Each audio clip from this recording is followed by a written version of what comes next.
Hi! Welcome sa Epinoy Tutorial TV channel. Para sa video na ito, ipapakita ko sa inyo kung paano malalaman kung kayo ay kwalipikado sa Uplift Program o nangangahulugang Unified Package for Livelihoods, Industry, Food, and Transport. Isa itong bagong programa ng pamahalaan na inilunsad noong Hulyo 2026 upang tulungan ang mga pamilyang apektado ng pagtaas ng presyo ng langis at iba pang pangunahing bilihin dulot ng pandaigdigang tensyon sa Middle East. Paano natutukoy ang mga benepisyaryo sa Group 3? Ang pinagmulan ng datos nito ay ang 2024 na CBMS, Community-Based Monitoring System, ibinigay ng Philippine Statistics Authority, PSA. Ito ang mga pamantayan sa pagiging kwalipikado. Una, dapat aktibong naghuhulog na employed si SSS member at wala pang final claim. Pangalawa, dapat may balidong disbursement account na nakarehistro sa DAEM hanggang Abril 30, 2026. Pangatlo, dapat ang mayembro ay may monthly salary credit, MSC, na 20,000 piso o mas mababa. At pang-apat, dapat may hindi bababa sa isang naipos na kontribusyon ang mayembro noong 2025 o 2026. Mahahalagang paalala, isang kwalipikadong miyembro lamang ng SSS1 sa bawat sambahayan ang maaaring tumanggap ng Uplift Financial Assistance. Kung may higit sa isang kwalipikadong miyembro sa iisang sambahayan, ang pinakamatandang kwalipikadong miyembro ang siyang makatatanggap ng benepisyo. Hindi na kailangang magsumite ng aplikasyon o personal na magtungo sa alinmang tanggapan ng SSS upang mag-claim ng benepisyo. Magkano ang halaga ng pinansyal na tulong?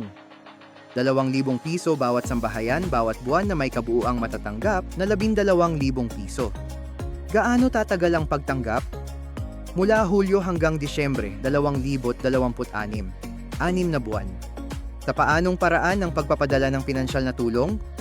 Ang pinansyal na tulong ay automatikong ipapasok sa ISES, S-Enrolled Disbursement Account ng benepisyaryo na nakarehistro sa SSESS hanggang Abril 30, 2026.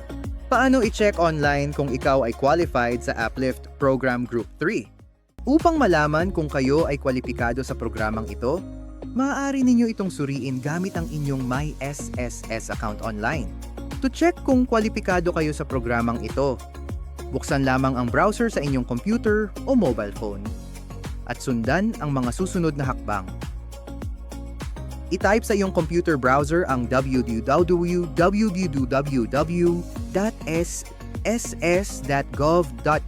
Pagkatapos ay pindutin ang Enter upang makapasok sa opisyal na website ng SSS.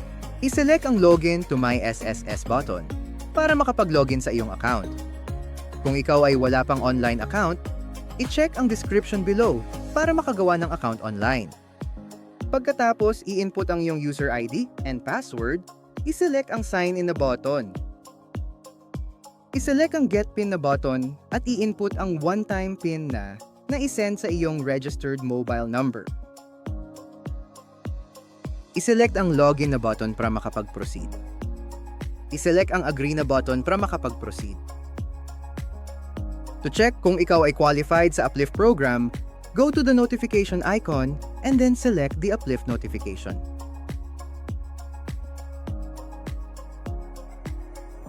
Make sure na may enrolled disbursement ka na sa iyong account kasi automatic na i-credit ang Uplift Assistance sa iyong registered disbursement account. Kung ikaw ay hindi pa nakapag-enroll ng inyong disbursement account, i-check ang description below para malaman mo kung paano mag-enroll ng disbursement account online. Mahalagang paalala, hindi kailangang mag-apply. Automatikong pipiliin base sa datos ng SSS at PSA ang 2,000 piso kada buwan, Hulyo hanggang Disyembre 2026 ay direktang papasok sa iyong rehistradong SSS disbursement account, bank/e-wallet. Kung wala kang rehistradong account, i-update ito sa My Tuldok SSS o branch para hindi maantala ang pagtanggap. Sana ay nakatulong sa iyo ang video na ito. Para sa iba pang mga darating na tutorial videos, huwag mong kalimutang i-like at i-subscribe ang ating channel, Epinoy Tutorial TV.